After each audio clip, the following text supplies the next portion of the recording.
समन्ता चक्रवालेषु अत्रा गच्छन्तु देवता सद्धम्मं मुनिराजस्य सुनन्तु सग्गमुखदं ධම්මස්සවන කාලෝ අයං බදන්තා ධම්මස්සවන කාලෝ අයං බදන්තා ධම්මස්සවන කාලෝ අයං බදන්තා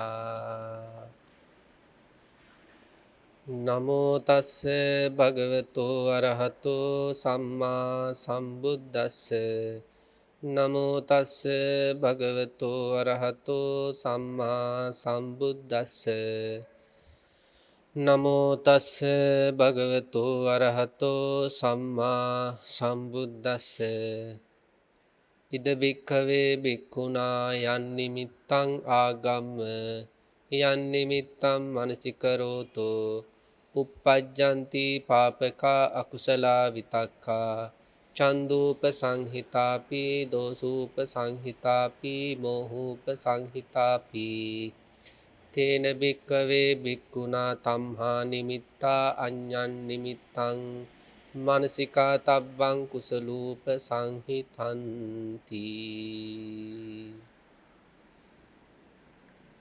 අතිපූජනීය ලෝකවාසී මහා සංඝරත්නයන් අවසරයි ශ්‍රද්ධාවන්ත කාරුණික ගුණවන්ත පින්වත්නි ජයමග රූපවාහිනී නාලිකාවේ ධර්ම විවරණ දහම් වැඩසටහන කියලා කියන්නේ සම්මා සම්බුදු රජාණන් වහන්සේ දේශනා කළ සැබෑව බුද්ධ වචනය මොකක්ද කියලා දෛනිකව සාකච්ඡා කරන ධර්ම දේශනා මාලාවක්.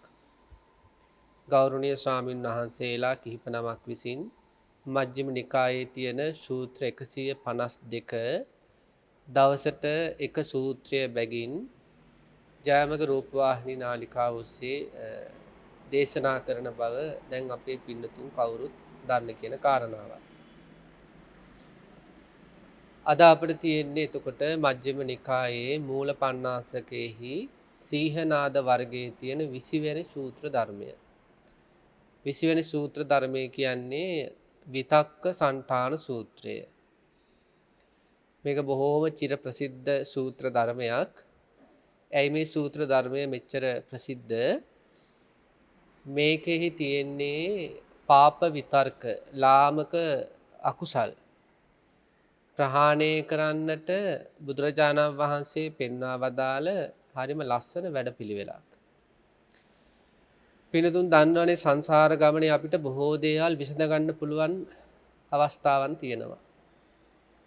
ආර්ථික ප්‍රශ්න, සමාජීය ප්‍රශ්න, දරුවන්ගේ ප්‍රශ්න මේ වගේ සසර ජීවිතේ අපිට ඇති වෙන ගොඩාක් ගැටලු විතරක් නෙවෙයි කායික රෝගාබාධ පවා අපිට ඇති වෙනකොට එවැනි ගැටලුකාරී තත්ත්වයන් අපි වෛද්‍යවරු හමු වෙලා ඒ ගැටලු වලට විසඳුමක් ලබා දෙන්න පුළුවන් අය හම්බ වෙලා අපි ඒවා එක්ක දවසකින් දවස් දෙකකින් නැත්නම් සතියකින් හරි අවුරුද්දකින් හරි විසඳ ගන්නවා.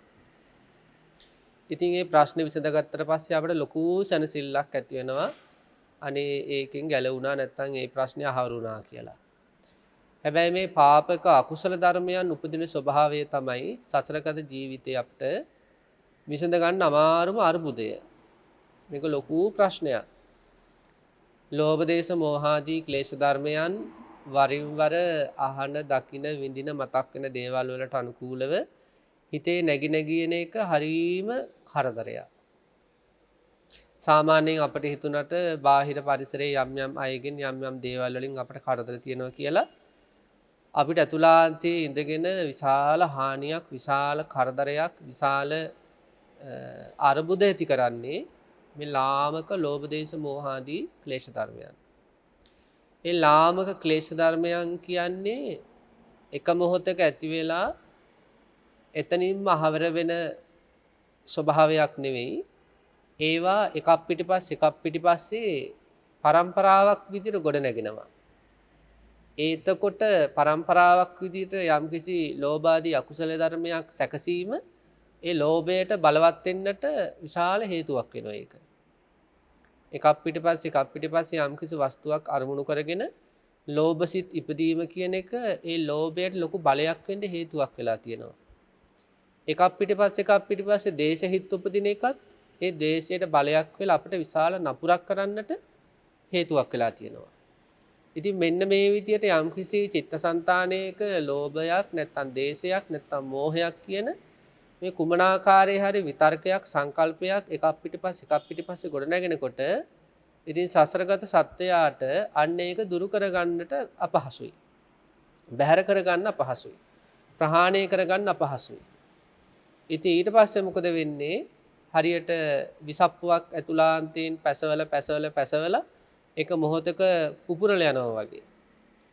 අර ඇතුළාන්තය පැසව තිබ්බ අකුසල ධර්මය වචනකින් හරි ක්‍රියාවකින් හරි එළියට යනවා. ඊට පස්සේ මොකද වෙන්නේ?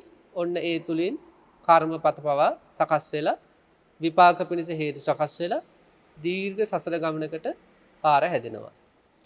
සම්මා සම්බුදු රජාණන් වහන්සේ මේ මජ්ක්‍ධිම නිකායේ මූලපණ්ණාසකේ 20 වෙනි සූත්‍රය විතක්ක සන්තාන සූත්‍රයේදී සාකච්ඡා කරන්නේ ওই පෙරහැරක් වගේ પરම්පරාව වගේ එකක් පිටිපස්සේ ගොඩනැගෙමින් මහා බලයක් වෙලා සසරගත සත්‍යයන්ම නැත්තරම නැති කරන මේ අකුසල විතරකයන්ට ප්‍රහාර එල්ල කරන්න පුළුවන් ක්‍රමවේද කිහිපයක් තමයි මේ සූත්‍රයේ තියෙන්නේ. ඉතින් එවැනි අවස්ථාවක් අපට ලැබෙන්නේ බුද්ධෝත්පාද කාලයකදී විතරමයි පින්වත්. සසර ජීවිතේ අපට සමහර ආත්ම භාවවලදී මේ පාප විතර්ක චිත්ත සමාධි වලින් යටපත් කරගෙන ඉන්න අවස්ථා ලැබිච්ච සිද්ධි තියෙනවා. මොකද සමහර ශාස්ත්‍රූන් වහන්සේලා ළඟ මේ ලෝභ දේශ මොහ යටපත් කිරීමේ භාවනා තියෙනවා. හැබැයි ඒක රබර් බෝලයක් දිය යට තද කරගෙන ඉන්න වගේ වැඩක්. රබර් බෝලයක් දිය යට තද කරගෙන ඉන්නකොට මොකද වෙන්නේ? පොඩ්ඩ එහෙ මෙහෙ ගේ ගමන් ආපහු ඒක වතුරෙන් උඩහට එනවා. අන්න ඒ වගේ තමයි සමහර ශාස්ත්‍රුන් වහන්සේලා ළඟ යම් භාවනා තිබුණත් ඒ භාවනා වලින් සිද්ධ කරන්නේ පින්නත්නි කෙලෙස් ධර්ම යටපත් කිරීම විතරයි. බුදුරජාණන් වහන්සේගේ ධර්මයේ තුල තියෙන කෙලෙස් ධර්ම යටපත් කිරීමක් නෙවෙයි සමුච්ඡේද ප්‍රහාණයක්. ලෝභය සමුච්ඡේද වශයෙන් නැවත නූපදින විදිහට ප්‍රහාණය කරනවා. දේශය සමුච්ඡේද වශයෙන් නැවත නූපදින විදිහට ප්‍රහාණය කරනවා. මෝහය නැවත නූපදින විදිහට ප්‍රහාණය කරනවා. අන්‍ය ශාසනවල බොහෝ දුරට තියෙන්නේ තිබ්බත් විස්කම්බන ප්‍රහාණය. විස්කම්බන කියන්නේ විවිධ චිත්ත සමාධි වලින් తాවකාලිකව යටපත් කිරීම. බුදුරජාණන් වහන්සේ මේ සූත්‍රය ආරම්භ කරන්නේ පින්නත්ති මෙන්න මෙහිමයි. අදිචිත්ත මනුයොත්තේන භික්කවේ භික්ඛුනා පංච නිමිත්තානි කාලේන කාලම් මනසිකා තබ්බානි කතමානි පංච කියලා. අදිචිත්ත මනුයුත්තේන භික්කවේ. මෙන්න මේ අදිචිත්ත කියන එක අපි ඉස්සෙල්ලාම තේරුම් ගන්න ඕනේ. චිත්ත කියලා මෙතනදී අටුවාචාරින් වහන්සේලා සඳහන් කරලා තියෙන්නේ චිත්ත කියන්නේ මෙතන කර්මපත ගණය. දැන් දස කුසල කර්මපත තියෙන පින්නන්ති. ප්‍රාණඝාතයෙන් වැළකීම, අදත්තාදානයෙන් වැළකීම, කාමීත්‍යාචාරයෙන් වැළකීම, පරුස වචනයෙන් වැළකීම, බොරු කීමෙන් වැළකීම කියලා අපේ පින්නතුන් දන්නවා. දස කුසල කර්මපත තියෙනවා. මෙතන මේ චිත්ත කියලා සංග්‍රහ කරලා තියෙන්නේ දස කුසල කර්මපත. අදිචිත්ත කියන්නේ ඇයි එතකොට මෙතෙන්ට? දැන් චිත්ත කියන්නේ දස කුසල කර්මපත. අදිචිත්ත කියන්නේ ඇයි?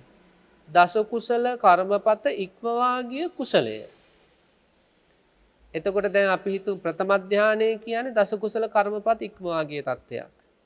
ද්විතීය ධානය කියන්නේ දස කුසල කර්මපත ඉක්මවා ගිය අවස්ථාවක්. ඊළඟට අපි හිතමු ditthi විසුද්ධියක්, කාංකා විතරණ විසුද්ධියක්, සංස්කාරයන්ගේ බය ඥානයක් යම් කිසි කෙනෙක් ඇති කරගත්තොත් ඒව දස කුසල කර්මපත ඉක්මවා ගිය ප්‍රබල කුසල්. එතකොට බුදුරජාණන් වහන්සේ දේශනා කරන්නේ අදිචිත්ත මනුයුත්තේන භික්කවේ භික්ඛුනා පංච නිමිත්තානි කාලේන කාලම් මනසිකා තබ්බා. මේ දස කුසල කර්මපත ඉක්මවා ගිය ධානා මට්ටමක් හරි විදර්ශනා මිශ්‍රිත ප්‍රබල මනෝභාවයක් හරි යම් කිසි කෙනෙක් ඇති කරගන්න කැමති නම් එයාට අපි භාවිතා කරන යෝගාවචරයා කියලා. අන්නේ යෝගාවචරයා කාලේන කාලම් මනසිකා තබ්බා. කලින් කලට මෙනෙහි කළ යුතු කාරණා පහක් තියෙනවා. ඇයි මේ කලින් කලට කියලා කියන්නේ? ඒක මෙන්න මේ වගේ දෙයක්. අපි හිතුව පින්නත්ති යම් කිසි දුවෙක් හරි පුතෙක් හරි ඔන්න මේ සාමාන්‍ය පෙළ විභාගය කරනවා. දැන් සාමාන්‍ය පෙළ විභාග කරනකොට මේ දරුවෝ මොකද කරන්න ඕනේ? හොඳට පොතපත පාඩම් කරන්න ඕනේ. ඉතින් මෙහෙම හොඳට පොතපත පාඩම් කරගෙන යනකොට මේ දරුවන්ට හදිසියෙම අසනීපයක් ඇති වුණොත් මොකද කරන්නේ අපි? ඉක්මනට වෛද්‍යවරු ලවා ඖෂධ නැත්තම් ප්‍රතිකාර ලබා දෙනවා. ඊට පස්සේ දරුවෝ සුවපත් වෙනවා. දැන් දරුවෝ ආපහු ඔන්න පොතපතේ වැඩ කරගෙන යනවා. සතියකට විතර පස්සේ ආපහු හෙම්බිරිසාවයි උණයි. දැන් මොකද කරන්නේ? ආපහු ගිහලා වෛද්‍යවරුන්ට පෙන්නනවා. ඉගෙන ගන්න දරුවෙක්ගේ තමන් කරන යම්කිසි වැඩපිළිවෙලක් තියෙනවා නම් ඒ වැඩපිළිවෙල කරගෙන යද්දී ගැටලුකාරී තත්ත්වයන් එනකොට මොකද කරන්නේ? ඒක විසඳ ගැනීමට අවශ්‍ය ප්‍රතිකර්ම වලට පෙළඹෙනවා. ඒක විසඳගත්තට පස්සේ ආපහු මොකද කරන්නේ? ඒකටම යොමු වෙනවා. තමන් වැඩ කරගෙන ආපු දෙයට යොමු වෙනවා. අන්න ඒ වගේ තමයි යෝගාවචර ජීවිතේ. යම් කිසි කෙනෙක් අපි හිතමු 38 කර්මස්ථාන සූත්‍ර පිටකයේ තියෙනවා කර්මස්ථාන 38ක්. මෙන්න මේ 38 කර්මස්ථාන පුරුදු පුහුණු කරනවා. අපි හිතුවා ආනාපාන සති කියලා. ආනාපාන සති භාවනාව පුරුදු කරගෙන යනවා. දැන් මෙහි පුරුදු කරගෙන යද්දී මෙයාගේ හිතේ මොකද වෙන්නේ? අරුබුද හට ගන්නවා. ඒ කියන්නේ ඕන ලාමක ලෝභ විතරක හට ගන්න පටන් ගන්නවා. දේශ විතරක හට ගන්න පටන් ගන්නවා. මෝහ විතරක හට ගන්න පටන් ගන්නවා. දැන් හරියට හරි ඉගෙන ගන්න දරුවා අසනීපුණා වගේ. දැන් ඉගෙන ගන්න දරුවා අසනීපුණාට පස්සේ අසනීප පිටින්ම පොතපත පාඩම් කරන්න බෑනේ. අපහසුයි. හොඳ කරගන්න ඕන. අන්න ඒ වගේ. යම්කිසි භාවනා කර්මස්ථානයක නිරත වෙලා ඉන්න ශ්‍රාවකයෙකුට අසනීපුණා වගේ තමයි මේ යම්කිසි කෙලෙස් ධර්මයක් මොකක් හරි හේතුවක් නිසා ඇවිස්සුණා කියලා කියන්නේ. ලෝභයක් හරි දේශයක් හරි මෝහයක් හරි. කාලේන කාලම් මානසිකා තබ්බා. අන්න එවැනි කාලවලදී තමයි බුදුරජාණන් වහන්සේ දේශනා කරන්නේ මේ පංච නිමිත්ත. එහෙම නැත්නම් මේ කාරණා පහ, මේ අරමුණු පහ මානසිකාර කරන්න කියලා. අධිචිත්ත මනියුත්තේන බික්කවේ බික්කුණා පංච නිමිත්තානි කාලේන කාලම් මානසිකා තබ්බා. දස කුසල කර්මපති ඉක්මවා ගිය ප්‍රබල චිත්ත සමාධි හෝ විදර්ශනා මනෝභාවයන් ඉලක්ක කරගෙන කටයුතු කරන ශ්‍රාවකයට කලින් කාලට යම් යම් අර්බුද කෙලෙස් ධර්ම නිසා හට ගන්නව නම් අන්න එවැනි අර්බුද හට ගන්න අවස්ථාවලදී කාරණා පහක් භාවිතා කරන්න කියලා තමයි මේ සූත්‍ර ධර්මයේ තුල විග්‍රහ කරන්නේ. බලන්න පළවෙනි කාරණාව. පළවෙනි කාරණාවට කියන්නේ අඤ්ඤ නිමිත්ත පබ්බය. දැන් පොතපත්වල ලියා ගන්න පින්නතුන්ට පුළුවන් සටහන් කරගන්න අඤ්ඤ නිමිත්ත පබ්බය. පළවෙනි එක අඤ්ඤ නිමිත්ත පබ්බය. බුදු පියාණන් වහන්සේ දේශනා කරනවා ඉද බික්කවේ බික්කුණා යන් නිමිත්තං ආගම්ම. මහණෙනි මේ යම්කිසි භික්ෂුවක් මේ ශාසනයේ යම් අරමුණකට පැමිණ යන් නිමිත්තම් මනසිකරෝතෝ අන්න ඒ අරමුණ මෙනෙහි කරන විට දැන් බලන්න සාමාන්‍ය ජීවිතේ අපි වැඩ කටයුතු කරද්දී පිනතුන්ට අත්දැකීම් ඇති ඔන්න එකපාරට යම්කිසි අරමුණක් හිතට එනවා. ඒක අතීත කාලයේ දෙයක් වෙන්න පුළුවන්, පාසල් ගිය කාලේ දෙයක්, රැකියාවක් කරපු කාලේ දෙයක්. එහෙම තමන්ගේ අතීත අරමුණක් ඔන්න නැగిලෙන්න පුළුවන්. නැත්නම් වර්තමානයේ තමන්ට යම් රූපයක්, ශබ්දයක්, ගන්ධයක්, රසයක්, ස්පර්ශයක් කෙනෙක්ගේ ආදරයක් හරි අරමුණක් විදියට ලැබෙන්න පුළුවන්. ඉද බික්කවේ බික්කුණා යන් නිමිත්තං ආගම්ම. මහණෙනි මේ ශාසනයේ යමෙක් යම් අරමුණකට පැමිණ ඔන්න අපට අරමුණක් ආවා. යන් නිමිත්තං මනසිකරෝතෝ. අන්නේ අරමුණ ඔස්සේ මෙනෙහි කරනවද නැද්ද? දැන් පාසල් කාලේ රසවත් සිද්ධියක් මතක් වුණා කියන ඔන්න අරමුණකට ආවා. ඊළඟට මොකද කරන්නේ? අනේ කාලේ මම මෙච්චර ලස්සනයි, අනේ කාලේ මම මෙන්න මෙහෙමයි ජීවත් වුනේ, අනේ කාලේ මට මෙන්න මෙහෙම ඊටාම හොඳ මට ගොඩාක් ආදරය කරපු අය හිටියා, අනේ ඒ කාලේ කොච්චර නිදහස්ද, කොච්චර සැනසෙල්ලක්ද, අනේ මම මේ දැන් මොන දුකක්ද විඳින්නේ. අන්න බලන්න. එකපාරට යම්කිසි හේතුවක් නිසා අරමුණකට ආවා. ඇවිල්ලත් අපි නිකන් ඉන්නේ ඒ අරමුණ ඔස්සේම මානසිකාර කරනවා. දැන් අපි හිතමු දැන් ඔන්න යම්කිසි කෙනෙකුට තවත් කෙනෙක් Tamanට අසාධාරණකම් කරනවා. ඒ අසාධාරණකම් කරන කෙනාගේ යමක් මතක් වෙනවා. ඔන්න අරමුණකට ආවා. ඊට පස්සේ මොකද වෙන්නේ? ඒ අරමුණ ඔස්සේම යන්න පටන් ගන්නවා. ඒක තමයි මේ සඳහන් කරන්නේ ඉද බික්කවේ බික්කුණා යන් නිමිත්තං ආගම්ම යන් නිමිත්තං මනසිකරෝතු. යම් අරමුණකට ඇවිල්ලා ඒ අරමුණ ඔස්සේම මනසිකාර කර කර ඉන්නවනම් uppajjanti papaka akusala vitakka. අන්න එහෙම යම්කිසි රූපයක් හරි ශබ්දයක් හරි ගන්ධයක් හරි රසයක් හරි ස්පර්ශයක් හරි අතීත සිද්ධියක් හරි මතක් වෙලා ඒ ඔස්සේම මානසිකාර කර ඉන්නකොට uppajjanti papaka akusala vitakka. යම්කිසි පාපී අකුසල ධර්මයක් ඉපදුනොත් අර මානසිකාරයත් එක්ක මතක් කරන දේත් එක්ක පාපී අකුසල ධර්මයක් සඳහන් කරනවා චන්දූප සංහිතාපේ. ලෝභ මිශ්‍රිත පාප විතර්කයක් ඉපදුනොත් දෝෂූප සංහිතාපේ. දේශ මිශ්‍රිත විතර්කයක් සකස් වුණොත් මෝහූප සංහිතාපේ. අවිද්‍යාව සහගත නැත්නම් මෝහ සහගත ලාමක විතර්කයක් ඉපදුනොත් තේන බික්කවේ බික්කුණා තම්හා නිමිත්තා අඤ්ඤන් නිමිත්තම් මනසිකා තබ්බං කුසලූප සංහිතං. යම් කිසි අරමුණකට ඇවිල්ලා ඒ අරමුණ ඔස්සේම කල්පනා කර යද්දී ඒක ලෝභ සහගත හරි දේශ සහගත හරි මෝහ සහගත හරි පාපී අකුසල විතර්කයක් ගොඩ නැගුණොත් බුදුරජාණන් වහන්සේ දේශනා කරනවා අඤ්ඤන් නිමිත්තන් මනසිකා තබ්බං කුසලූප සංහිතං. ඒ අරමුණු වලට ඒ හැඟීම් වලට ප්‍රතිවිරුද්ධ කුසලූප සංහිතං කියන්නේ කුසල මිශ්‍රිත මානසිකාරයක් පවත්වන්න කියනවා. මේ මොකද්ද මේ කියන්නේ? යම්කිසි අයෝනිසෝ මානසිකාරයක් නිසා ලෝභ දේශ මොහ ආදී උපදිනවා නම් ඒ ලෝභ දේශ මොහ ආදී උපදින්න හේතු වෙන අයෝනිසෝ මානසිකාරයට ප්‍රතිවිරුද්ධ යෝනිසෝ මානසිකාරයක් භාවිතා කරන්න කියනවා. අඤ්ඤ නිමිත්ත පබ්බේ. ඔන්න පළවෙනි විසඳුම. දැන් බුදුරජාණන් වහන්සේ දේශනා කරනවා මොකද්ද කරන්න ඕන? මෙන්න මෙහෙමයි.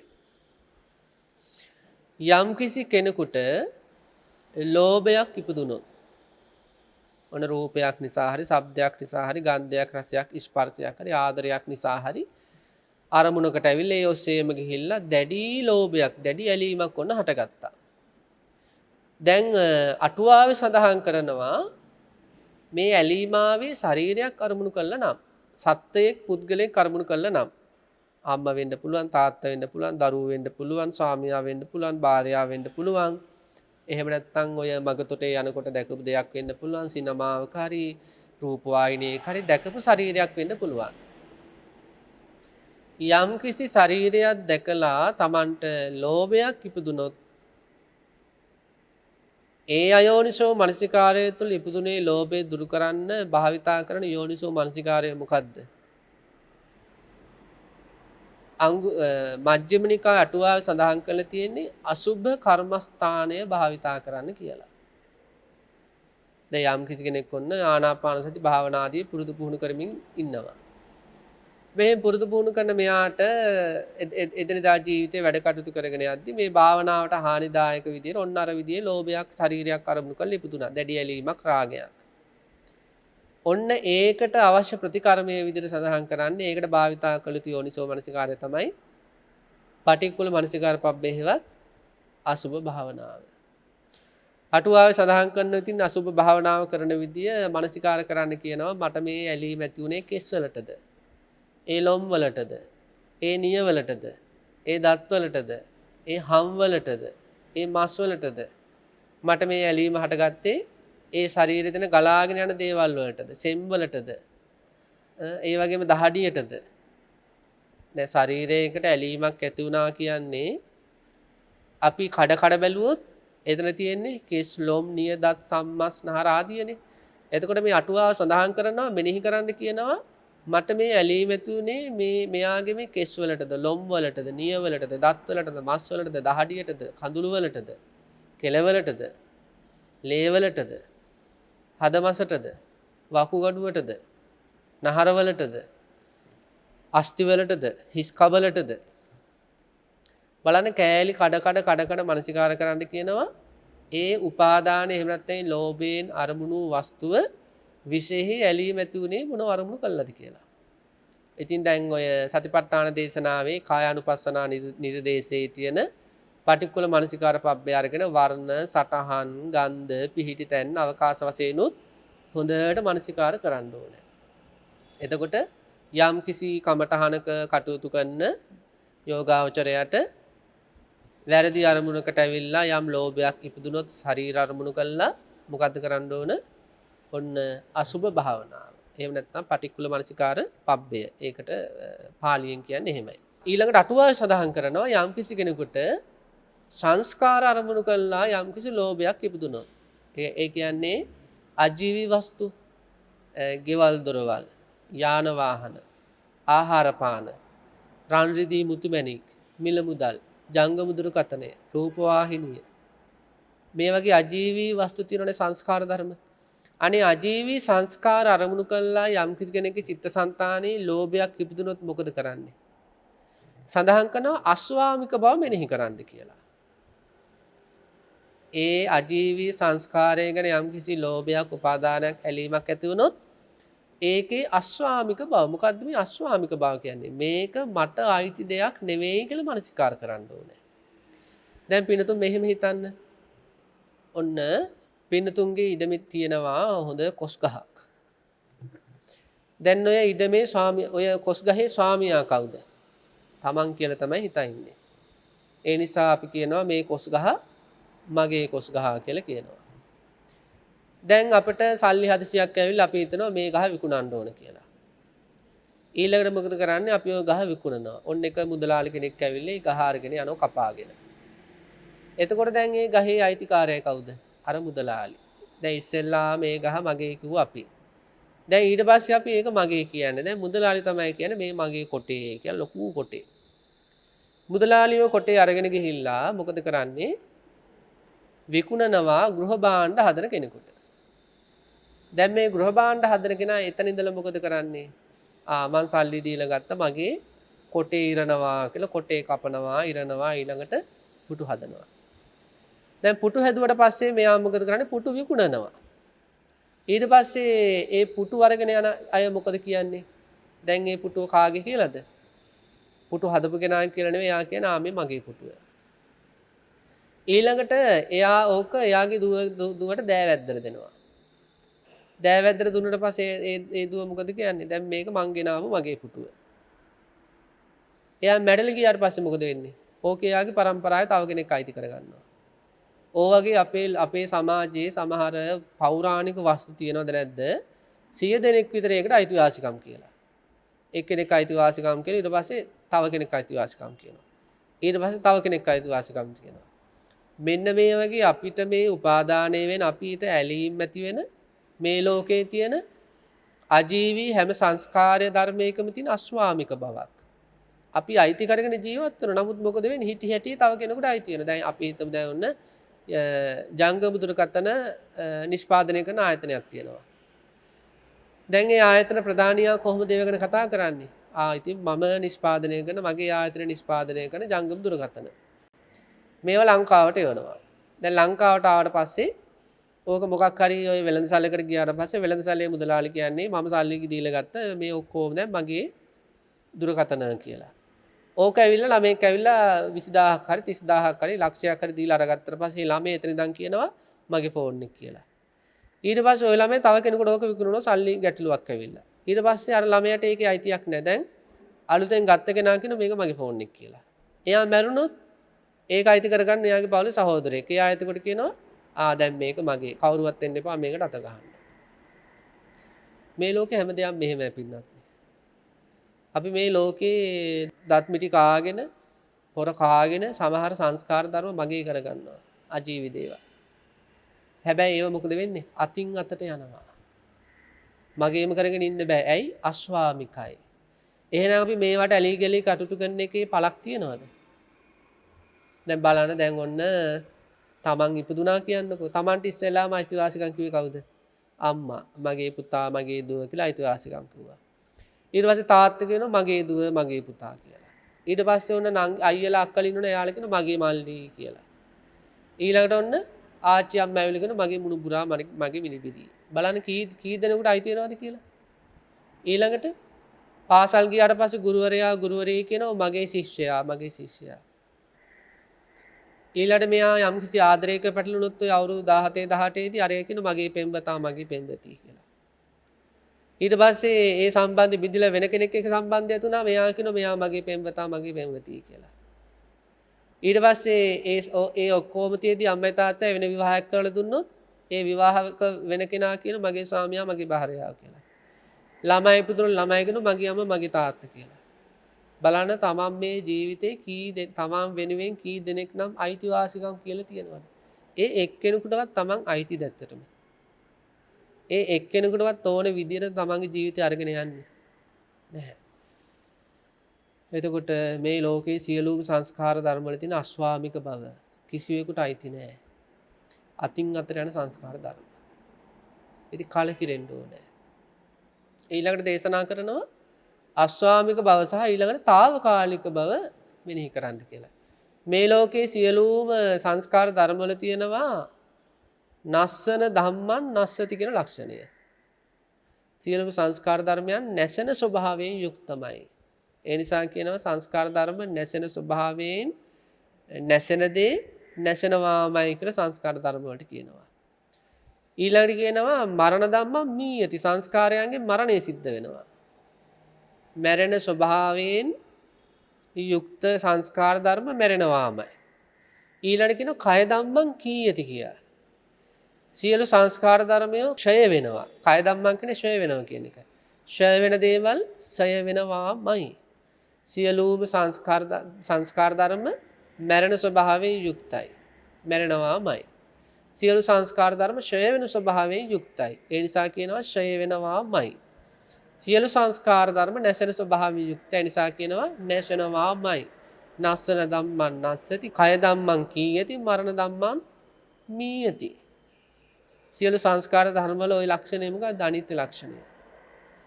ඉතින් බලන්න දැන් යම් කිසි කෙනෙකුගේ චිත්තසංතානයේ ලෝභයක් ඇලීමක් ඉපදුනොත් රාගයක් ඉපදුනොත් ස්ත්‍රියෙකුට හෝ පුරුෂයෙකුට හෝ අසුභය වඩන්න ඕන.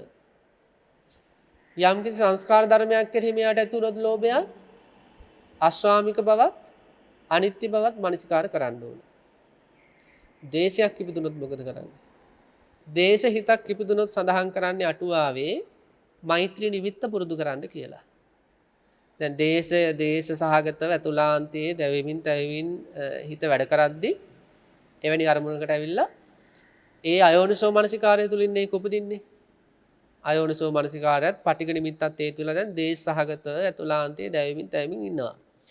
ඔන්න ආනාපාන සති භාවනාව කරන කෙනාට ලොකු බාධාවක් මේකට. වෙනත් විදර්ශනා භාවනාවක යෙදෙන කෙනාට ලොකු බාධාවක් මේ ඇතුලාන්තයේ ඇති වෙච්ච මේ කේන්තිය.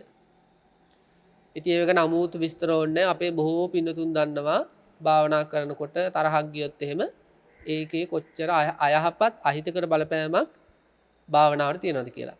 ඉතින් මේක තේරුම් ගත්ත කෙනා මොකද කරන්න ඕන? මෛත්‍රී නිමිත්ත පුරුදු කරන්න ඕන. ওই චුල්ල රාහුල වාද සූත්‍රයේ රාහුලයන් වහන්සේට බුදුන් වහන්සේ දේශනා කළේ රාගය හට ගන්නවන අසුභය වඩන රාහුල දේශය හට ගන්නව නම් මෛත්‍රිය භාවිතා කරන්න කියලා. ඒ කියන්නේ පින්නත් මෙහෙම අපි හිතමු යම් කිසි තැනක ගින්නක් හට ගන්නවා. ওই ගින්නට ඕන වැලි දාන්න පුළුවන් නිවා ගන්න. ගෝණි පඩංගුවක් දාන්න පුළුවන් ඕක නිවා ගන්න. හැබැයි ඕකට වතුර දැම්මොත් මොකද වෙන්නේ? අර ගෝණි පඩංගුව දානවටත් වඩා වැලි දානවටත් වඩා ගොඩාක් සාර්ථකයි නේද වතුර මේ බාල්දියක් කලන එක ඕකට. අන්න ඒ වගේ තමයි මේ රාගයට අසුභය භාවිතා කරන්න කියන්නේ. උන රාගයට වෙන වෙන විදර්ශනාත් කර ඉන්න පුළුවන් අවුට. නමුත් වඩාත් යහපත වෙන්නේ අසුභයෙන්. ව්‍යාපාද ඉදිරි කර ගන්නත් එක දේවල් කර ඉන්න පුළුවන්. හැබැයි වඩාත් සුදුසුම දේ මෛත්‍රිය. සත්‍යයන් කෙරෙහි පුද්ගලයන් කෙරෙහි ඇතිවෙච්ච ව්‍යාපාද ඉදිරි කර ගන්න එහෙනම් හොඳට මෛත්‍රී භාවනාව පුරුදු කරන්න ඕන. ඊළඟට සඳහන් කරනවා සංස්කාර ධර්ම විශේෂ යම් කිසි විදියකින් කේන්තියක් ආවොත් පුටුවක් පිළිබඳව මේසයක් පිළිබඳව වාහනේ පිළිබඳව ජංගම දුරකථන පිළිබඳව දැන් බලන්න දැන් ජංගම දුරකථනයේ ඩේටා ටික නැත්තම් ඩේටා එකක් තරහ යනවද නැද්ද? ඩේටා නැහැ කියලා ඒ තරහ යනවා. එතකොට දේශ චිත්තය මේ අජීවී සංස්කාර ඇසුරු කරගෙන සියුම්ම හට ගන්න ගතියක් තියෙනවා. ඉතින් අන්න එතකොට මොකද කරන්න ඕනේ? අන්න එතකොට මානසිකාර කරන්න ඕන ධාතු වශයෙන්. තමන්ට යම්කිසි අජීවී වස්තුවක් අජීවී සංස්කාරයක් කෙරෙහි නම් හටගත්තේ ඒ අකුසලේ බලන්න ඕනේ ඒක පඨවි ධාතුවක්ද? ඒක ආපෝ ධාතුවක්ද? ඒක තේජෝ ධාතුවක්ද? ඒක වායෝ ධාතුවක්ද නැත්නම් ඒක ආකාශ ධාතුවද? බලලා මොකද කරන්න ඕන? ඒක ඒ ධාතු වශයෙන්ම දකින්න ඕන. ඒ කියන්නේ මෙහෙමයි කියන්නේ අටුවාවේ කියනවා දැන් පුටුවත් එක්ක කේන්ති ගියා කියන පුටුව ඔන්න ඇවිදගෙන යද්දි ඇඟේ හැප්පෙනවා. දැන් ඉතින් පුටුවට ආපහු ගහන්න හිතෙනවා. හැබැයි ගහන්න හිතනකොටම අදහසක් ඇති කරගන්න මට මේ කේන්තිය ඇති උනේ පඨවි ධාතුවත් එක්කද? අන්න එහෙම මනසිකාර කරන්න ඕනේ. ඇවිදගෙන යනකොට ලොකු මේ ටිකක් ඔය සැරට ගලක් යනනවා. දැන් ඒක පාට නිකන් විසි වෙලා වගේ ගියා. ඒකම කේන්තිය ආවා. ඉතින් අර ගල දිහා රවල බලන්න කලින් එක පාට අදහසක් ඇති කරගන්න ඕන. දැන් තදට දැනුණානේ. මට මේ කේන්තිය ඇති වෙන්නේ පඨවි ධාතුවත් එක්කද? ඒ වගේ මේ ලෝකේ යම්කිසි එවැනි සියුම් හෝ යම්කිසි පඨවි ධාතු වගේ දේවල් එක කේන්ති වෙනවා නම් ඒ වෙලාවට ඒක අරමුණු කරන්න ඕන. ඊළඟට අපි හිතමු ගමනක් යනකොට දැඩි රශ්මිය උන හරිය කේන්ති මේ අවුවත් එක්ක. ඉතින් ඒ තේජෝ ධාතුව මේ තේජෝ ධාතුවත් එක්කද මට මේ කේන්ති යන්නේ. ඊළඟට වහිනවා. ඉතින් මේ මට ආපෝ ධාතුවත් එක්කද මේ කේන්ති යන්නේ. අන්න එහෙම ධාතු මනසිකාරයේ දෙන්න කියලා තමයි සඳහන් කරලා තියෙන්නේ අජීවී දේවල් හමුවේ. ඊළඟට සඳහන් කරනවා කෙනෙකුගේ ජීවිතේ මෝහය දුරු කරන්න මොකද කරන්න ඕන? ගරූප වාසෝ උද්දේශෝ උද්දිට්ඨ පරිපුච්ඡනං කාලේන ධම්ම ශවණං ඨානාඨාන විනිච්ඡයෝ පංච ධාම්මූපනිස්සාය මෝහ ධාතු පහියති. මෝහය තමන්ගේ හිතේ හටගත්තොත් මුලාව. දැන් සමාජයේ අපි දැන් සමහර අය කියන්නේ හරි මෝඩයි කියලා. ඒ මෝඩකම් අපේ හරි වෙන කෙනෙක්ගේ හරි තියෙනවා නම් ඒ කියන්නේ මෝඩකම කියන්නේ එක පැත්තකින් මුලා වෙනවා අනිත් පැත්තෙන් රැවටෙනවා ඒ වගේ ඊළඟට සංස්කාර ධර්ම නිත්‍ය වශයෙන් ගන්නවා සුඛ වශයෙන් ගන්නවා ආත්ම වශයෙන් ගන්නවා ඒ වගේ මෝහය කියන්නේ එහෙම ගොඩක් පැති වලින් කතා කරන්න පුළුවන් එකක් මෝඩකම් රැවටෙන ගති මුලාටපත් වෙන ගති අහු වෙන ගති දැන් සමහර අය ඉන්නවා රැවටෙන එකේ සීමාවක් නැහැ. ඉතින් අපි මොකද කරන්නේ? ඉතින් වෙලාවකට සමහර නින්දාත් කරනවා. පුදුම මිනිස්සෙක් මේ මිනිස්සයාගේ වැඩේ රැවටෙන එකමයි. මේ මිනිස්සයාගේ වැඩේ අහු වෙන එකමයි. කොහොමද මේ මිනිස්සයා තැනකට යවල තියන්නේ? හරි මෝඩයි. එහෙම අපි සමහර අය ගැන කියන්නේ. ඉතින් දැන් භාවනා කරන කෙනෙකුට Tamanට දැනෙනවා නම් තමන්ගේ ජීවිතේ වගේ අහු වෙන ගති, රැවටෙන ගති, මෝඩ ගති තියෙනවා නම් සංස්කාර ධර්ම නිත්‍ය වශයෙන් දැන් ආදරයක් ලැබුණත් ඒකට අහු වෙන ගතිය තියෙනවා නම් ඒකදී ගොඩාක් අය තියෙන ප්‍රශ්නේ නේ ගොඩාක් අය ආදරයට අහු වෙනවනේ මොන සෙල්ලම් දම හිටියත් මේ ලෝකේ ඉන්න 99%කට වැඩි පිරිසක් ආදරයක් ලැබෙනකොට අහු වෙනවා. ඉතින් මෝඩකම. ඉතින් එතනදී සඳහන් කරනවා පංච ධම්මූපනිස්සාය කියලා. කාරණා පහක් ඇසුරු කරන්න කියනවා. ගරූප වාසෝ උද්දේශෝ ඉස්ලාම් සඳහන් කරන හොඳ කර්මස්ථාන ගුරුවරයෙක් ඇසුරු කරන්න කියනවා. මේ සංස්කාර ගැන තියෙන මුලා වෙන ගතිය දුරු කරගන්න, මෝහය දුරු කරන්න නම් දක්ෂ නුවණැති පඬිත ගුරුවරයෙක් ඇසුරු කරන්න කියනවා. දැන් අර කතාවට කියන්නේ අපි ආශ්‍රය තුලින් අපි වෙනස් වෙනවා කියලා. ඒ වගේ හොඳ පඬිත හොඳ ගුරුවරු ඇසුරු කරද්දී ඊට අනුකූලව ශිෂ්‍යයොත් ඒ විදිහටම හැදෙනවා. එතකොට ඔන්න මෝහය දුරු කරන්න නම් හොඳ ගුරු ඇසුරකට යන්න ඕනේ. උද්දේශෝ කියලා කියන්නේ හොඳට පර්‍යාප්ති ධර්මාදිය හදාරන්න ඕන. සූත්‍ර පිටකය හදාරන්න ඕන. ඊළඟ අභිධර්ම පිටකය හදාරන්න ඕන. විනය පිටක හදාරන්න ඕන. දැන් මේ ධම්ම විවරණ කියන එක ජයමග රූපහානි නාලිකාවෙන් පින්නතුන්ට අරගෙන එන්නේ සූත්‍ර පිළිබඳව ඥාණය වැඩි කරන්න. ඒ සූත්‍ර ධර්ම පිළිබඳව දැනගන්නකොට මොකද වෙන්නේ?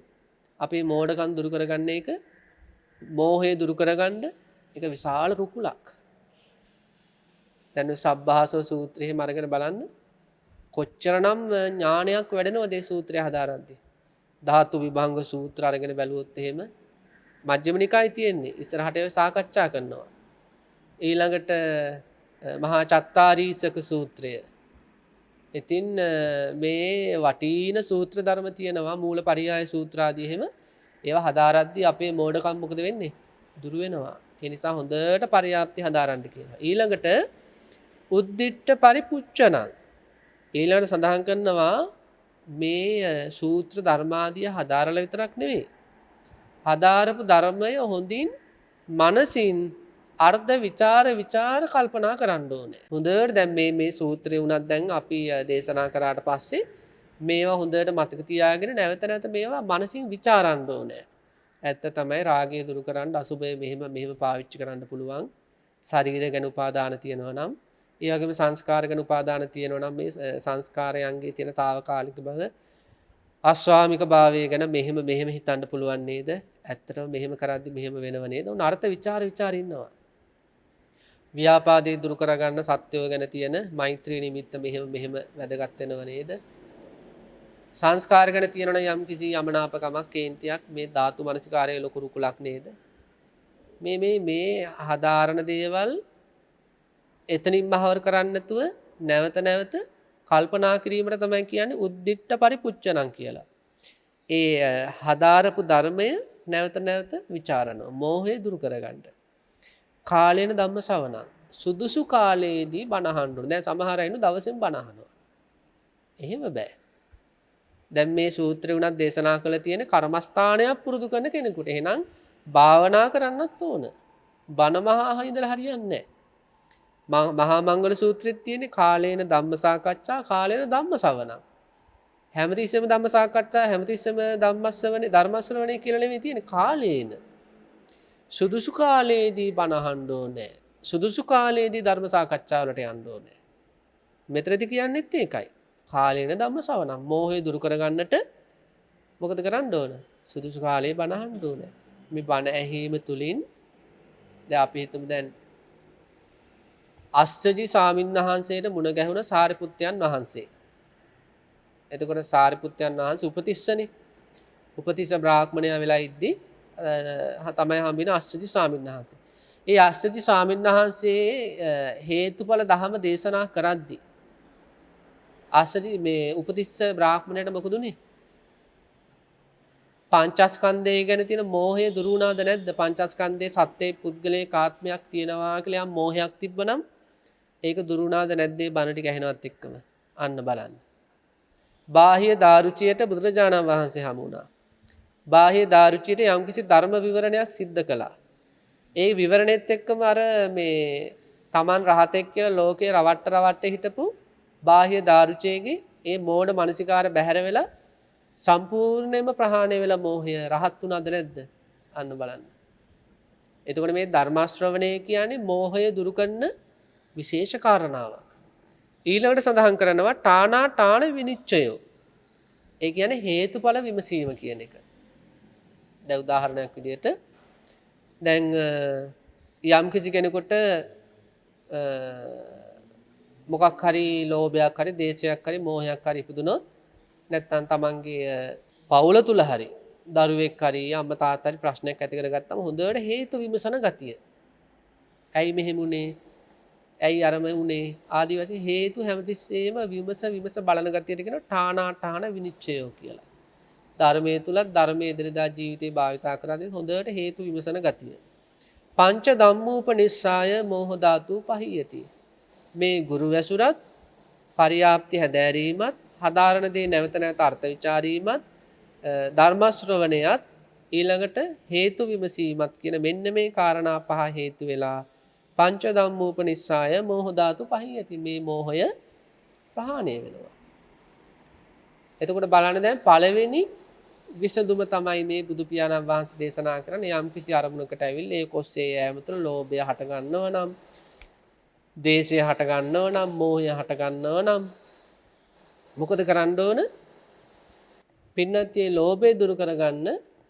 එතකොට ශරීර විශේෂ තියෙන ඇලීම් දුරු කරගන්න, ඊළඟට සංස්කාර විශේෂ තියෙන ඇලීම් දුරු කරගන්න. මෙන්න මේ විදිහට මේ විස්තරය කරලා බුදුරජාණන් වහන්සේ ලස්සන උපමාවක් දේශනා කරනවා. බුදු පියාණන් වහන්සේ දේශනා කරනවා පින්නත් යොන්න කොටයක් තියෙනවා. මේ කොටේට ගහනවා ලොකු ඇණයක්. පරාලණයක් කියලා අපි හිතමු. මේක ඇතුළට ගහපු ඇණයක්. වඩුවෙක් යනවා මේ ඇණේ ගලවන්න. අපි හිතමු පින්නතුන් ගියා කියලා දැන් ගෙදර වත්තේ මොකක් හරි කොටේක ගැඹුරට ඇණයක් ගහලා. දැන් පින්නතුන් ගිහලා මොකද කරන්නේ? ඔන්න අතින් අල්ලලා හොල්ලනවා. මේක හෙල්ලෙන්නේවත් නැහැ. දැන් ගලව ගන්න බෑ. බුදුරජාණන් වහන්සේ දේශනා කරනවා සමහර අය මෙහෙම වැඩක් කරනවා. ඔය ලොකු ඇණේ ළඟට පොඩි ඇණයක් අරගෙන යනවා. පොඩි ඇණයක් අරගෙන ගිහලා මොකද කරන්නේ? අර ඇණේ වටේට තිය ගහනවා මෙයා. එතකොට මොකද වෙන්නේ? අර පරාලනේ අවට ප්‍රදේශය බුරුල් වෙනවා. බුරුල් වුණාට පස්සේ මොකද වෙන්නේ? මෙයා ඇදලා විසි කරනවා අරක. අන්න ඒ වගේ කියනවා. ඒ කොටේ තමයි අපේ හිත. යම් අරමුණකට ඇවිල්ලා යම් ලෝභයක් ඉපදීම තමයි ඇණේ වැදීම කියලා කියන්නේ. පරාලනේ බැහැගත්ත කියන්නේ අර ලෝභයේ හිතේ බැහැගත්ත කියන එක. ඊළඟට මෙයා මොකද කරන්නේ? ඔන්න පුංචි ඇණේ කියන අර අසුභ භාවනාව හරි මෛත්‍රී භාවනාව හරි ධාතු මනසිකාරය හරි මෙයා මොකද කරන්නේ? අන්නේ ඒක පුංචි ඇණේ වගේ. ඒවා අරගෙන ගිහලා මොකද කරන්නේ? ඔන්න ඒවායින් තට්ටු කරනවා වගේ තමයි ඒවා ගැන මනසිකාර කරනවා කියන්නේ. අන්න ඒක මනසිකාර කරන අර හිතේ බැහැගත්ත ලෝභය ටිකෙන් ටික මොකද වෙන්නේ? බුරුල් වෙනවා. දිගටම කරගෙන ගියොත් ඒක ඉදිරිලාම යනවා. එතකොට බලන්න පළවෙනි විසඳුම තමයි යම් කිසි ශ්‍රාවකයෙකුට අධිචිත්තය දස කුසල කර්මපත ඉක්මවා ගිය කුසලයන් උපදවා ගැනීමට ධ්‍යාන විදර්ශනා මාර්ග ආදී උපදවා ගැනීමට කටයුතු කරන කෙනාට යම් කිසි මොහතක අකුසල විතර්කයක් ඇති වුණොත් ඒ අකුසල විතර්කය දුරු කරගන්න ප්‍රතිවිරුද්ධ කුසලයක් භාවිතා කරනවා පරාලනේ ගලවන්න පුංචි යනේ පාවිච්චි කරනවා වගේ.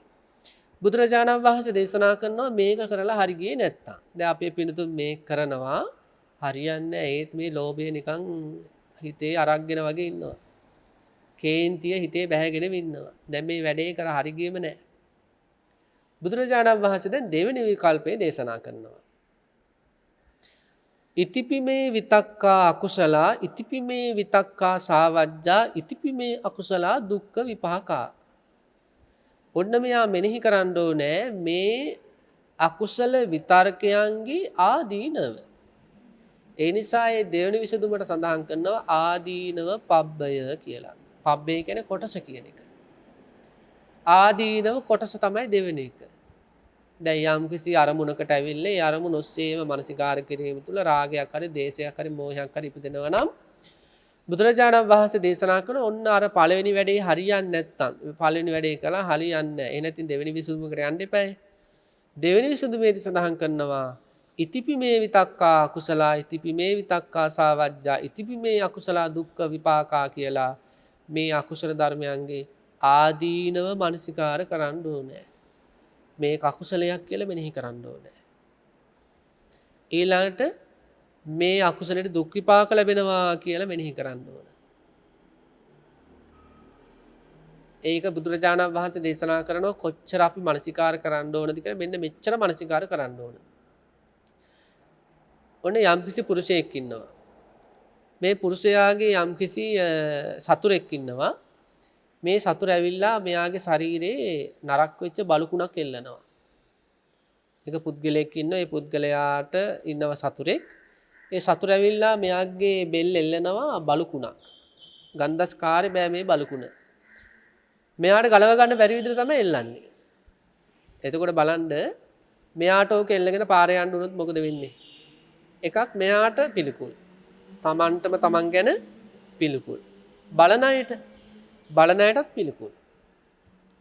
අන්න ඒ වගේ කියනවා යම් කිසි කෙනෙක් රාග දේශ මෝහාදී අකුසල ධර්මයන් වැඩෙන විදිහට මනසිකාර කරමින් ඒ අකුසල ධර්ම ක්‍රියාත්මක භාවයට පැමිණීම තුළ ප්‍රාණඝාත අදත්තා දාන කාමීත්‍යාචාර ආදී කාය වාග් මනෝ දුස්චරිත වල යෙදීම හරියට බලුකුණක් බෙල්ලෙල්ල ගත්තා වගේ. තමන්ටම තමන් පිළිකුල්ද නැද්ද? බලන්න තමන්ගේ ජීවිතේ යම් කිසි රාගයක් හරි දේශයක් හරි මෝහයක් හරි මොනවා හරි අකුසල ධර්මයක් ක්‍රියාත්මක භාවයට පත් වුණාට පස්සේ තමන්ටම තමන් අප්‍රසන්නද නැද්ද? තමන්ටම තමන් පිළිකුල්ද නැද්ද? තමන්ට තමන් අප්‍රියද නැද්ද? පිළිකුල්. හරියට බෙල්ලේ බලුකුණක් එල්ල ගත්තා වගේ.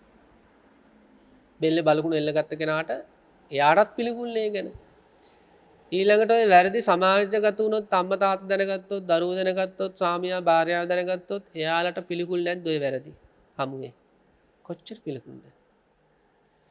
බලන්න මේ සමාජයේ ජීවත් වෙනවා සමහර අය මේ අකුසල ධර්ම ඉපදුනාට පස්සේ මේව භාවිතා කරන්නේ මේ විසඳුම්. ඉතින් ඒ අකුසලේ ක්‍රියාත්මක වෙනවා. අපි දු කාමිත්‍යාචාරය කියලා ඔන්න පර ස්ත්‍රියක් හෝ පර පුරුෂයෙක් එක්ක උන සම්බන්ධය ඇති කරගත්තා. දැන් ඒ කාමිත්‍යාචාරය මෙයාගේ දැන් සැරෙන් සැරේ වෙනවා. එයාලගෙන් අහලා බලන්න පින්නත්නි එයාලට එයාලා පිළිකුල්ද නැද්ද කියලා. එයාලට එයාලා පිළිකුල්. ඒ රාගේ දරා ගන්න බැරුව ඒ වර්ධේ යෙදෙනවා තමයි. ඒ වුණාට ඒකේ යෙදිලා ඊට පස්සේ මෙයාලට විනාඩියක් යන කලින් විනාඩි 5ක් යන කලින් මොකද වෙන්නේ? Tamanටම තමන් අප්පිරියයි. මැරිලවත් යන්නේ නැහනේ මං කියලා සමහර අයට හිතන. එච්චර අප්පිරියයි අකුසල් ක්‍රියාත්මක වුණාට පස්සේ. Tamanටම තමන් අප්‍රසන්න වෙනවා. ඊළඟට සමාජයේ ඉන්න යම් කිසි කෙනෙක් එවැනි වරදක් අපේ පිළිතුරට ආරංචි වුණොත් වෙනද වගේ ප්‍රියයිද?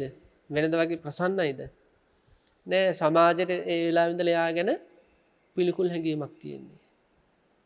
ඔය මිනිසයාට මෙහෙම ස්ත්‍රියක් ඉන්නවා. ඔය මිනිසයාට මෙහෙම පුරුෂයෙක් ඉන්නවා. ඔය මිනිසයා කාමයේ වරද හැසිරෙන මිනිසෙක් කියලා සමාජය මොකද කරන්නේ?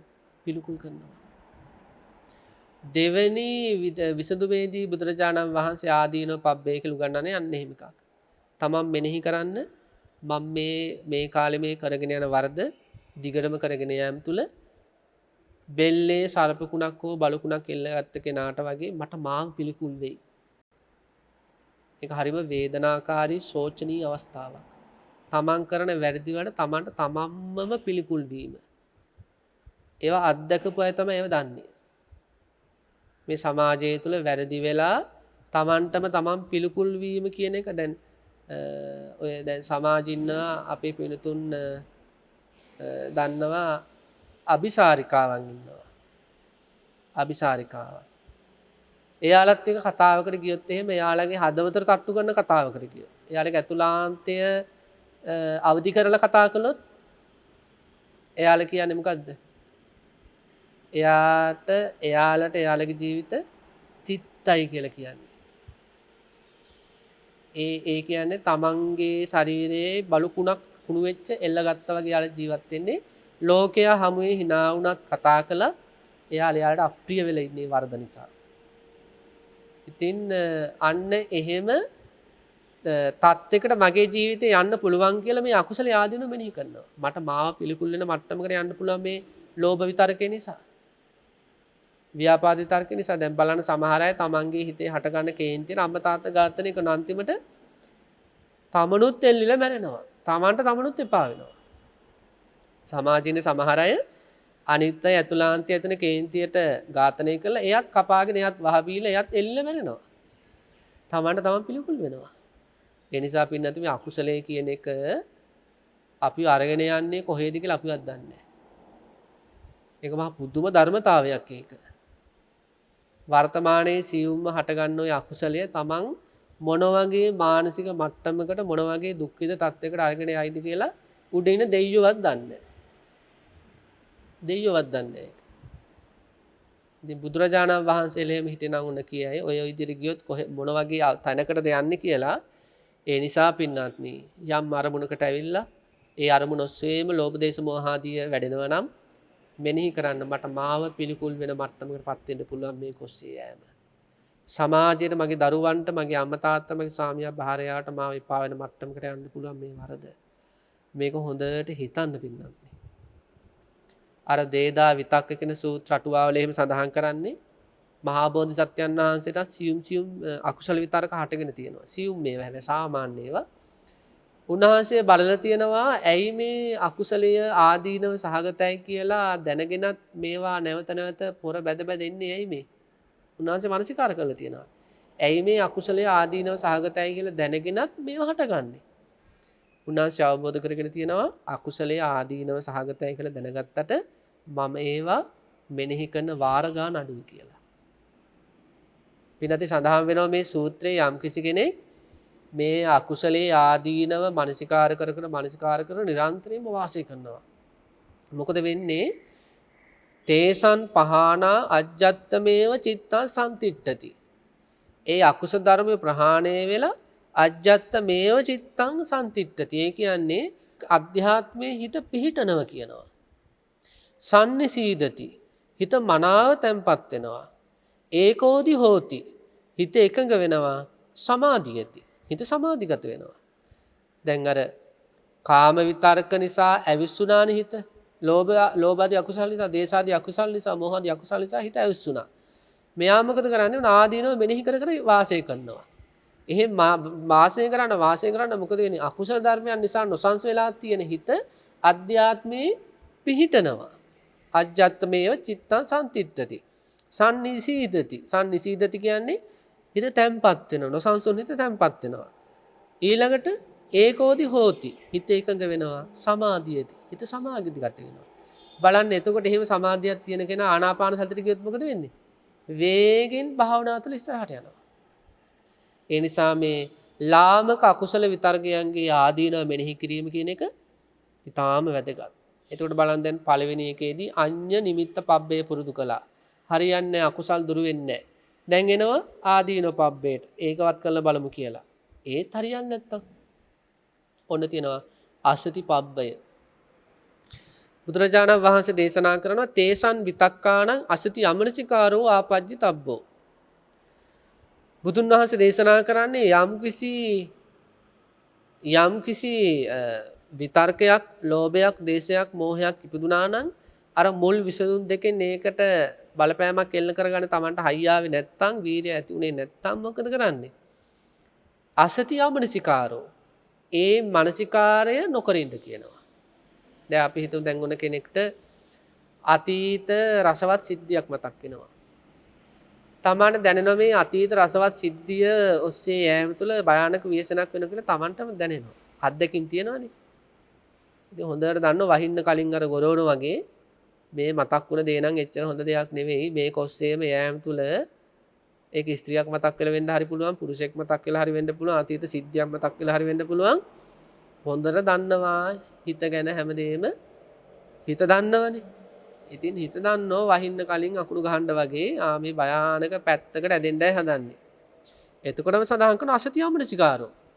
ඒ පැත්තට අවධානය යොමු කරන්නේ නැතු ඉක්මනට වෙන පැත්තකට අවධානය යොමු කරන්න කියනවා. ඔන්න තුන්වෙනි විසඳුම.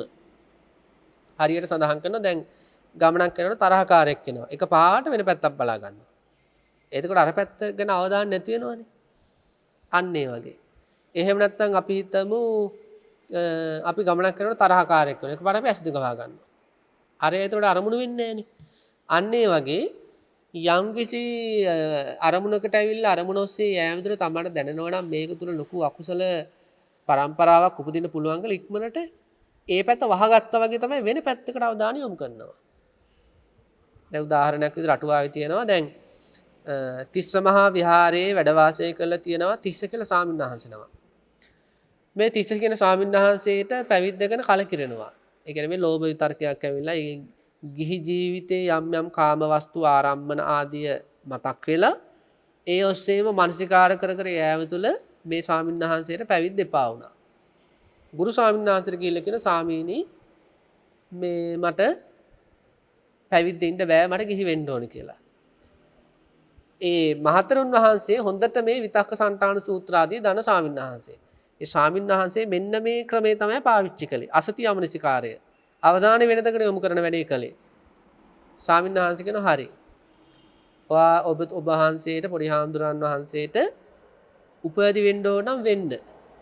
හැබැයි මම වෙනුවෙන් යමක් කරන්න ඕනේ. මට මේ පරිසරය තුල වාසය කිරීම හරි අමාරුයි. මට සිතුල් පව්වට යන්න ඕනේ. සිතුල් පව්වේ මට යම්කිසි ලෙනක් තියෙනවා. අන්නේ ලෙන පිරිසිදු කරලා ඕනේ කියනවා. දැන් මේ ගෙදර යන්න හදපු හාමුදුරන්ට කියනවා මම වෙනුවෙන් මේ වැඩේ කරලා දීලා යන්න. මොකද්ද? සිතුල් පව්වේ මෙන්න මෙතන ලෙනක් තියෙනවා. බොහෝ ලෙන් තියෙන තැනනේ සිතුල් පව්ව. මෙන්න මේ ලෙන මට පිරිසිදු කරලා දෙන්න. ඉතින් ස්වාමීන් වහන්සේ මොකද කරන්නේ පොඩි හාමුදුර හා ස්වාමීනි මම මේ වැඩේ කරලා දෙන්නම්. මට ඊට පස්සේ යන්න පුළුවන් කියන හැඟීමෙන් ස්වාමීන් වහන්සේ ලෙන් පර්වතය පිරිසිදු කරන්න පටන් ගත්තා. ස්වාමීන් වහන්සේගේ ඔය අතරේදී භාවනාවකුත් කරන්න. දැන් ඉතින් ගෙදර යනවා කියන අදහස ඔලි වැඩ කරන හාමුදුරනේ. ඉතින් මොකද කරන්නේ ලෙන සුද්ධ කරන අතර ඉතින් ඒක ඉතින් දවසකින් සුද්ධ කරන්න බැරි එකක්. ලෙන සුද්ධ කර ඉන්න අතරේ ඉඩකඩ ලැබෙද්දී තේජෝ කසින භාවනාව පුරුදු කරනවා. ඊට පස්සේ මහතෙරුන් වහන්සේ තව දවස් කීපයක් ගියාට පස්සේ කියන සංයුක්ත නිකායත් පොඩ්ඩක් බැලුවනා යන්නේකේ සංයුක්ත නිකායත් බලනවා. දැන් බලන්න එක පැත්තකින් තේජෝ කසින භාවනාව කරන්න ඕන.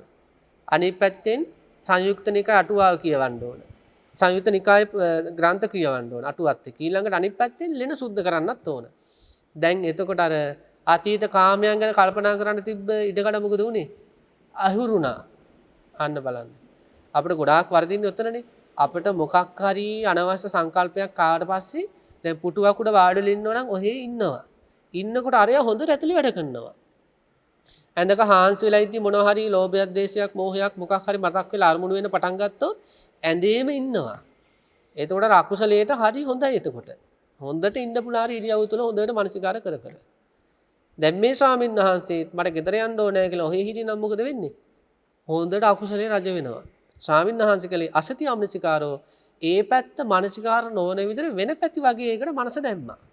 දැන් සංයුක්ත නිකාය මතක් වෙනවා. දැන් පර්වත ප්‍රාන්තයේ මේ ලෙන මතක් වෙනවා. දැන් තේජෝ කසින භාවනාදිය කරන්න ඒව මතක් වෙනවා. වස් මාස 3 අවසන් වෙද්දි මොකද වෙන්නේ? තිස්ස සාමණේරයන් වහන්සේ රහතන් වහන්සේ නමක් වෙනවා. ඒක පැත්තකින් තේජෝ කසින වැඩුණා. අනිත් පැත්තෙන් සංයුක්ත නිකායේ පරියාප්ති ධර්මයේ හැදෑරුණා.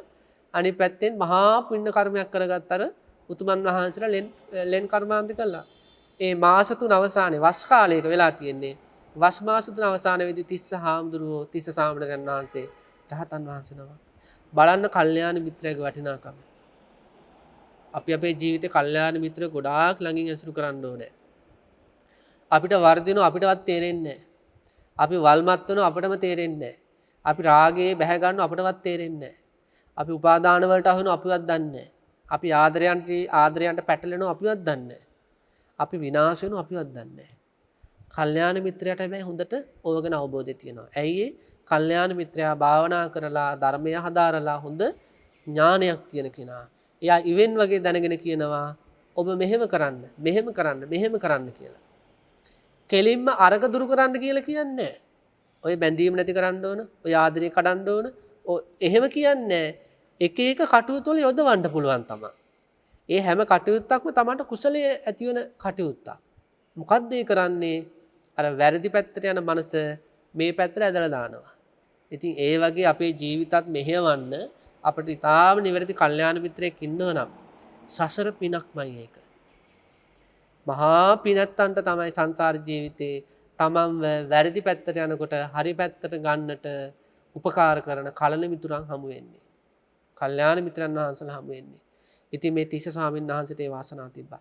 එදා ඒ තිස්ස ස්වාමීන් වහන්සේ ඒ ගුරු ස්වාමීන් වහන්සේ හිටියේ නැත්නම් මොකද වෙන්නේ? ආදටත් මේ සංසාර අගාධේ දැවෙමින් පිච්චෙමින් යන චරිතයක්.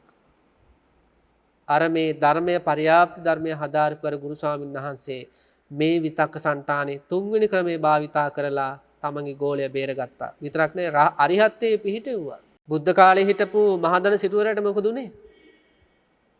රහත් වෙන්න තරම්ම කුසලයේ තිබ්බා. පෙරපින තිබ්බා. අසත්පුරු ශාස්ත්‍රය නිසා හිඟන මට්ටමට වැටුණා. පාරේ යන මට්ටමට පත් වුණා. එතකොට බලන්න මේ නුවණැති කල්යාණ මිත්‍රයා කියන්නේ නිදානයක් වගේ. ඉතින් ඊළඟට හතරවෙනි කාරණාව විතක්ක මූල ભેද පබ්බය. ඔය පළවෙනි ක්‍රමෙත් හරියන්නේ නැත්නම් දෙවෙනි ක්‍රමෙත් හරියන්නේ නැත්නම් තුන්වෙනි ක්‍රමෙත් හරියන්නේ නැත්නම් විතක්ක මූල ભેද පබ්බය කියන්නේ හේතු විමසීම කියන එක. දැන් Tamanට ඇලීමක් හටගත්තොත් ඒ ඇලීමට හේතු විමසනවා. දැන් ඔය නව තණ්හා මූලක කියලා සූත්‍රයක් තියෙනවා. පුළුවන් නම් අන්නේ සූත්‍රය හදාරන්නකෝ. ඇලීම සකස් වෙන ක්‍රමවේදය ඒ සූත්‍රයේ තියෙනවා. නව තණ්හා මූලක සූත්‍රය මහා නිදාන සූත්‍රයේත් ඕක විස්තර කරලා තියෙනවා. ඒ කියන්නේ තණ්හාව නිසා පරිේෂණ සිදු වෙන හැටි, පරිේෂණය නිසා ලාභ ඇති වෙන හැටි, ලාභ නිසා විනිශ්චය ඇති වෙන හැටි, විනිශ්චය නිසා චන්දරාගය ඇති වෙන හැටි, චන්දරාගය නිසා අජ්ජෝසාන කියලා කෙනෙක්ගේ හිතේ දැඩි ඇලීමක් ඇති වුණාට පස්සේ ඒ ඇලීමට මේක හේතුණා, මේක හේතුණා, මේක හේතුණා, මේක හේතුණා, මේක හේතුණා කියලා හේතු විමස පස්සෙන් පස්සට යන්න පුළුවන් ක්‍රමවේදයක් උගන්වනවා. අන්නේ විදිහට අපේ හිතේ ඕනම අකුසලයක් හටගත්තට පස්සේ හේතු විමසන්න ඕන. ඊළඟට පින්නත්නි අබිනිග්ගන්හන පබ්බය. ඔය හතරම හරියන්නේ නැත්නම් බුදුරජාණන් වහන්සේ දේශනා කරනවා තේන භික්කවේ භික්ඛුනා දන්තේහි දන්ත මාදාය ජිව්හාය තාලං ආහච්ච චේතසා චිත්තං අබිනිග්ගන් හිතබ්බං අබිනිප්පීලේ තබ්බං අබිසන්තාපේ තබ්බං. දැන් පළවෙනි විසඳුම භාවිතා කළා අකුසල විතරක හටගත්තට පස්සේ ප්‍රතිවිරුද්ධ කුසලයෙන් පරාලණයට පොඩියනෙන් ගහන වගේ මානසිකාර කරා විසඳ ගන්න බෑ. දෙවෙනි එකේදී ආදීනව මෙනෙහි කරා හරියන්නේ නැහැ. තුන්වෙනි එකේදී අවධානය වෙන පැත්තකට යොමු කරන්න උත්සාහ කළා හරියන්නේ නැහැ. හතරවෙනි එකේදී හේතු විමසුවා හරියන්නේම නැහැ. නැති හරි අසර නැහැ. මොනවා කළත් මේක දුරු වෙන්නේ නැහැ. මේක ගල් ගෙඩිය වගේ ඇතුළේ ඉන්නවා. රාගය හරි දේශ හරි මොකක් හරි. දැන් සඳහන් කරනවා දන්තේහි දන්ත මාදාය යට දතට උඩු දත තබා ජීවහාය තාලං ආහච්ච දිවෙන් තල්ල පෙලාගෙන චේතසා චිත්තං අබිනිග්ගන්හිතබ්බං කුසල් සිතින් අකුසල් සිත වෙසසින් අරගනිමින් කුසල් හිතෙන් අකුසල් සිත අරගනිමින් අබිනිග්ගන්හිතබ්බං විශේෂයෙන්ම නිග්‍රහ කරමින් අබිනිප්පීලේ තබ්බන් වෙසසින් පීඩා කරමින් අභි සංතාපේ තබ්බන් තවමින් ඒ අකුසලේ දුරු කරන්න කියනවා. ඒක මේ වගේ දෙයක්. පිනතුන් දැකලා නැති ඔය සමහර අය මේ සිනමාවල හෝ වේවා ඔය රණ්ඩු අල්ලනවා. දෙන්න හොඳට ගහ ගන්න. ඔය කුම්ෆුද අරවද කරාටේ දරව මේවා ඉස්සෙල්ලා හොඳට ගහ ගන්නවා. බැරිම තැනදී මොකද වෙන්නේ? බැරිම තැනදී දෙන්න බදාගෙන ඕන්න එක්කෙනෙක් අනිත් කෙනාගේ බෙල්ල මිරිකනවා අනිත් කෙනා අනිත් කෙනාගේ බෙල්ල මිරිකනවා. ඉස්සෙල්ලාම මොකද කරන්නේ? අතින් ගහනවා, කකුලෙන් ගහනවා, උඩ පැනලා ගහනවා, එක එක විදිහට ගහනවා. අන්තිමට තේරෙනවා එක විදිහකටත් හරියන්නේ නැහැ. එතකොට මොකද අර මිනිස්සයා හයියෙන් අල්ලගෙන බෙල්ල අල්ලලා මිරිකනවා. එහෙම ඕන තරම් මේ පිටුතුන්ගේ සමහර වෙලාවට ටෙලි නාට්‍යවල එහෙම බලලත් ඇති. මෙතනදී කරන්නේත් එහෙම එකක්. දැන් අතින් ගහනවා, පයින් ගහනවා, එක එක ක්‍රම වලින් ගහනවා වගේ තමයි මේ මුල් හතර. ප්‍රතිරුද්ධ කුසල් වලින් ගහන්න හදන අකුසලයට හරියන්නේ නැහැ. ආදීනවෙන් ගහන්න හදන ඒත් හරියන්නේ නැහැ. අවධානය වෙන පැත්තකට යොමු කරලා අකුසලයට පහර ගහන්න හදන ඒත් හරියන්නේ නැහැ. ඊළඟට හේතු විමසලා පහර ගහන්න හදන ඒත් හරියන්නේ නැහැ. දැන් මොකද කරන්නේ? අකුසලය කුසල හිතෙන් තද කරගෙන ඒකට ඇඟෙනුත් වීරයක් අරගෙන අර නික අන්තිම තුරුම්පුවනේ අර බෙල්ල මිරිකන එක අන්න ඒ වගේ අන්තිමට දතර දත තියලා උඩු තල්ලට යටි දිව තද කරලා අර අකුසලය තවන්න කියනවා. එහෙම තව ඉන්න ඕනේ. එතකොට සඳහන් කරනවා අජ්ජත්තමේව චිත්තං සම්තිට්ඨති. ඒ වීරිය තුලත් එයාට උපදිනවා අධ්‍යාත්මයේ හිත බැහැ ගැනීම. සම්නිසීදති ඒකෝදි හෝති සමාධියති. අන්න බලන්න. මනාව හිත තැම්පත් වෙනවා, එකඟ වෙනවා, සමාධිගත වෙනවා. ඉතින් මජ්ක්‍ධිම නිකායේ විතක්ක සන්තාන සූත්‍රය කියන්නේ ඔන්න ඔය කාරණා ටික. ඉතින් ධර්ම විවරණ අදට අවසන් කරන්න වෙනවා. අද අපි සාකච්ඡා කළේ මජ්ක්‍ධිම නිකායේ මූල පණ්ණාසකේ සීහනාද වර්ගයේ තියෙන 20 වෙනි සූත්‍රය විතක්ක සන්තාන සූත්‍රය. ඉතින් 21 වෙනි සූත්‍ර ධර්මය සමග හමු වෙන විදියට අපි ආරාධනා කරමින් ධර්ම දේශනාව අවසන් කරන හැම දිනාට තෙරුවන් සරණයි. ආකාසට්ටා ච බුම්මට්ටා දේවා නාග මහිද්దికා පුඤ්ඤන්තං අනුමෝදිත්වා චිරන් රක්칸තු ශාසනං චිරන් රක්칸තු දේශනං චිරන් රක්칸තු මම් පරන්ති. හැම දිනාටම තෙරුවන් සරණයි.